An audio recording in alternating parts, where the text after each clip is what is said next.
आज लाल किले की प्राचीर से मेरे देश की माताओं बहनों, मेरे देश की बेटियों को हृदय से अभिनंदन करना चाहता हूं।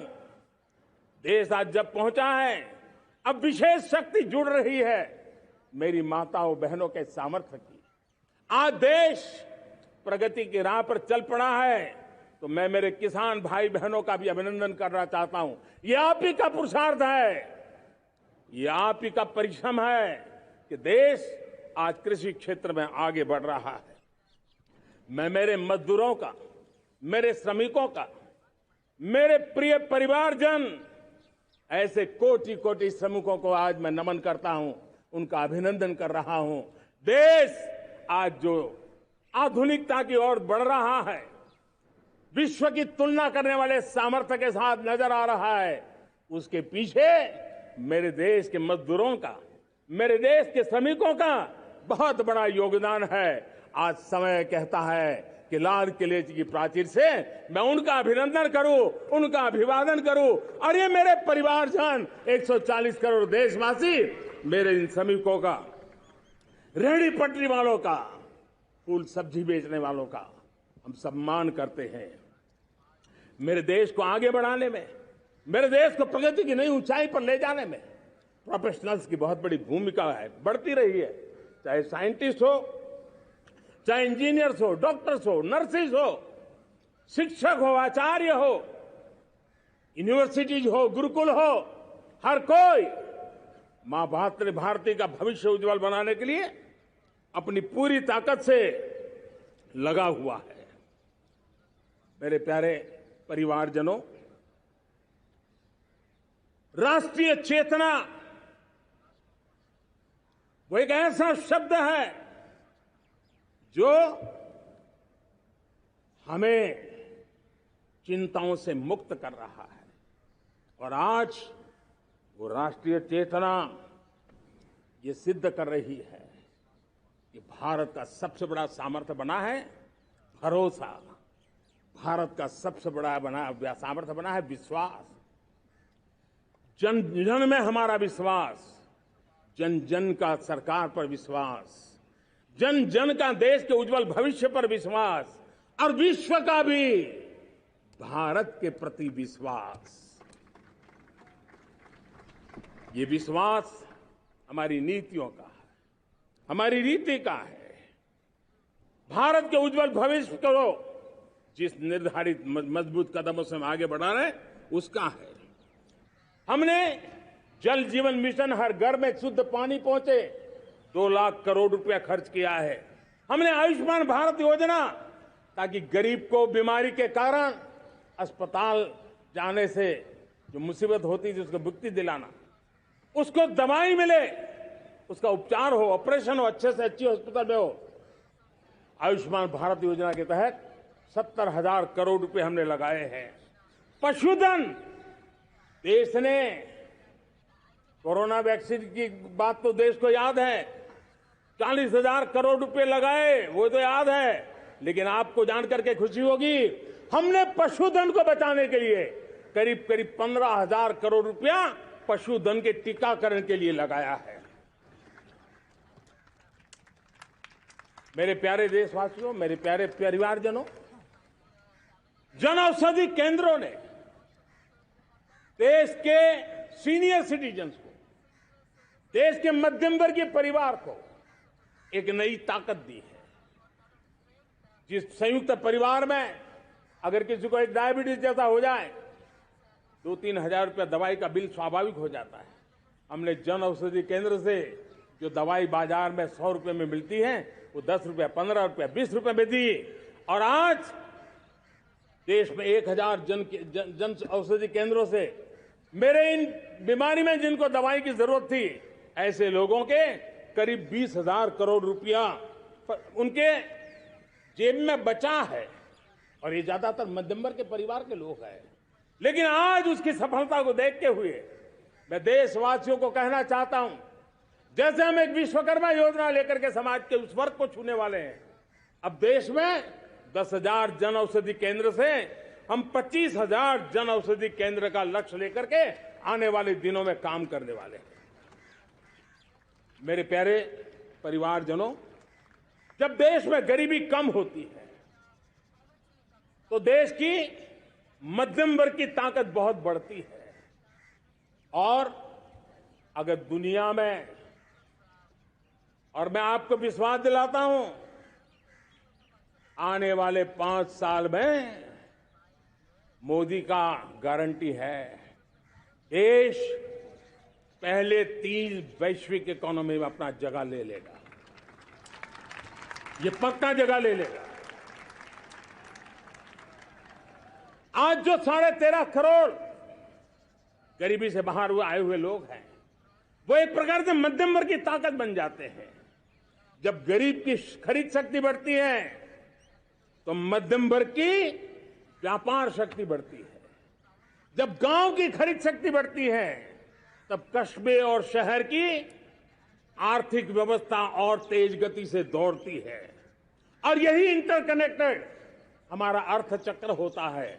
हम उसको बल लेकर के आगे चलना चाहते हैं। हमारी सीमाएं पहले से अधिक सुरक्षित हुई है और मेरे सीमा पर बैठे हुए मेरे जवान जो देश की सीमाओं की रक्षा कर रहे हैं और मेरे देश की आंतरिक सुरक्षा के संभालने वाले यूनिफॉर्म फोर्सेस, मैं आजादी के इस पावन पर्व पर उनको भी अनेक अनेक बधाई देते हुए मेरी बात को आगे बढ़ाता हूं। सेना का अधिकरण हो, हमारी सेना युवा बने, हमारी सेना बैटल के लिए रेडी, युद्ध योग्य बने, इसलिए निरंतर रिफॉर्म का काम आज हमारी सेना में हो रहा है।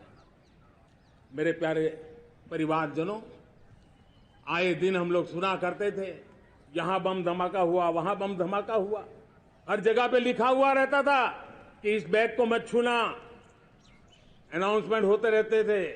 आज देश सुरक्षा की अनुभूति कर रहा है और जब सुरक्षा होती है, शांति होती है, तो प्रगति के नए अरमान हम पूरे कर सकते हैं। उसको लिए सीरियल बम धमाके का जमाना बीती हुई बात हो गई है। निर्दोषों के जो मौत होते थे वो बीते हुए कल की बात हो गई है। आज देश में आतंकी हमलों में भारी कमी आई है। नक्सल प्रभावित क्षेत्रों में भी बहुत बड़ा बदलाव आया है, बहुत बड़ा परिवर्तन का एक वातावरण बना है। मेरे प्यारे परिवारजनों, प्रगति की हर चीज में, लेकिन जब 2047 हम एक विकसित भारत का सपना लेकर के चल रहे हैं तब, और वो सपना नहीं, 140 करोड़ देशवासियों का संकल्प है और उस संकल्प को सिद्ध करने के लिए परिश्रम की पराकाष्ठा भी है। और उसकी सबसे बड़ी ताकत होती है वो राष्ट्रीय चरित्र होता है। दुनिया में जिन जिन देशों ने प्रगति की है, दुनिया में जो जो देश संकटों से वो पार करके निकले हैं, उसमें हर चीज के साथ साथ एक महत्वपूर्ण कैटलिक एजेंट रहा है, वो राष्ट्रीय चरित्र रहा है। और हमें राष्ट्रीय चरित्र के लिए और बल देते हुए हमें आगे बढ़ना होगा। देश के, जब मैं एकता की बात करता हूं, तब अगर घटना मणिपुर में होती है तो पीड़ा महाराष्ट्र में होती है, अगर बाढ़ आसाम में आती है तो बेचैन केरला हो जाता है। हिंदुस्तान के किसी भी हिस्से में कुछ भी हो, हम एक अंगांगी भाव की अनुभूति करते हैं। मेरे देश की बेटियों पर जुल्म न हो, यह हमारा सामाजिक भी दायित्व है, यह हमारा पारिवारिक दायित्व भी है, और ये देश के नाते हम सबका दायित्व है। आज जब अफगानिस्तान से गुरु ग्रंथ साहब के स्वरूप को लाते हैं तो पूरा देश गौरव की अनुभूति करता है। जब आज दुनिया के किसी देश में कोविड के काल में मेरा कोई सिख भाई लंगर लगाता है, भूखों को खिलाता है और दुनिया में वाहवाही होती है, तो हिंदुस्तान का सीना चौड़ा हो जाता है।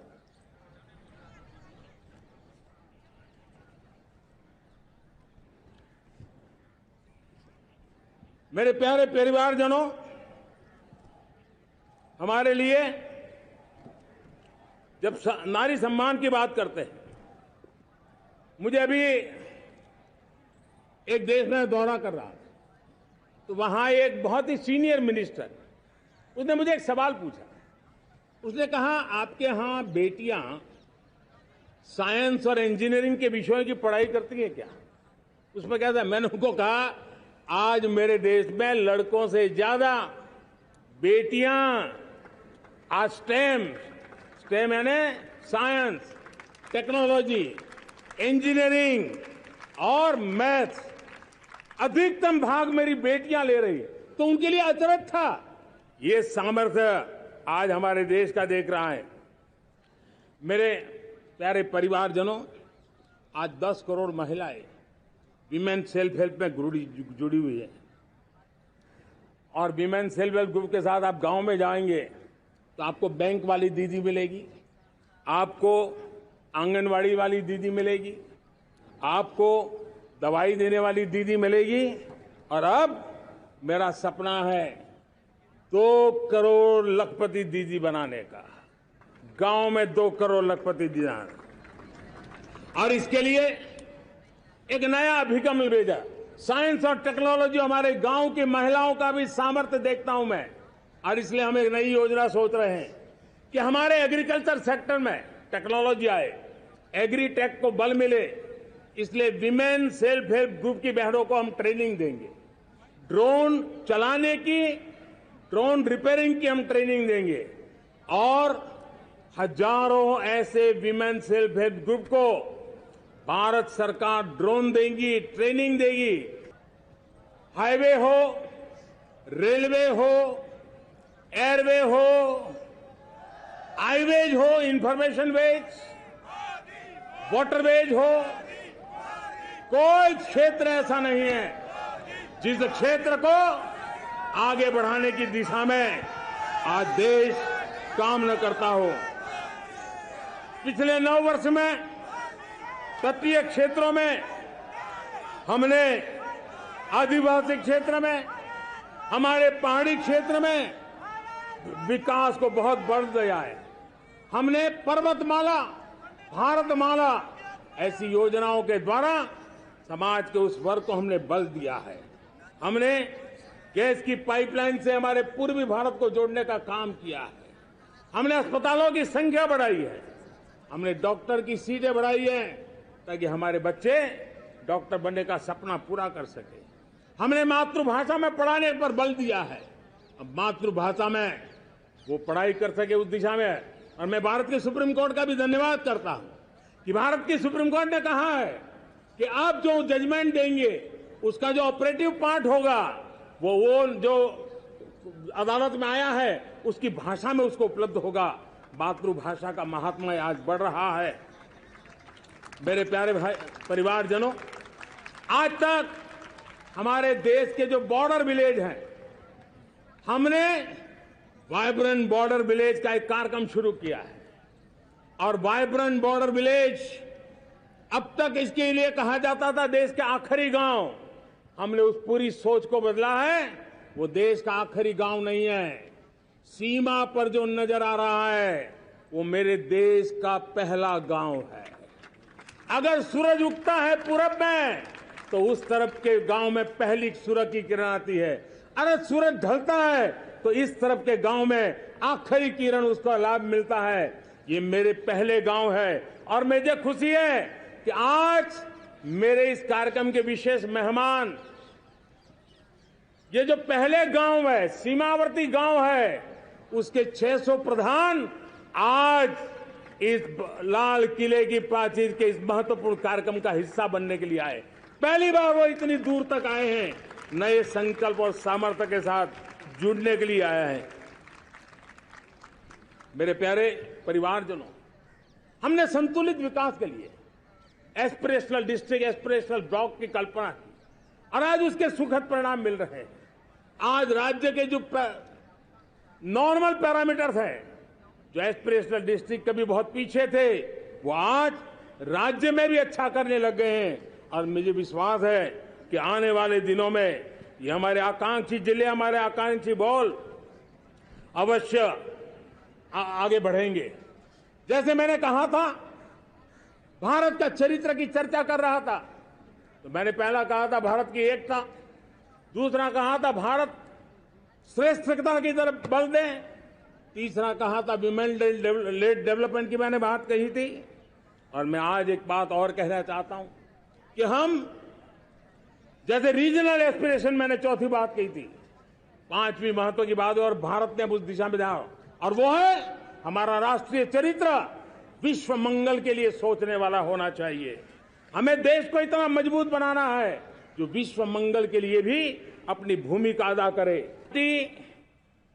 Of the family, by the family and for the family, इनका तो जीवन मंत्र यही है कि उनकी पॉलिटिकल पार्टी, उनका राजनीतिक दल परिवार का, परिवार के द्वारा और परिवार के लिए, परिवारवाद और भाई भतीजावाद प्रतिभाओं के दुश्मन होते हैं, योग्यता को नकारते हैं, सामर्थ्य को स्वीकार नहीं करते हैं, और इसलिए परिवारवाद इस देश के लोकतंत्र की मजबूती के लिए उसकी मुक्ति जरूरी है।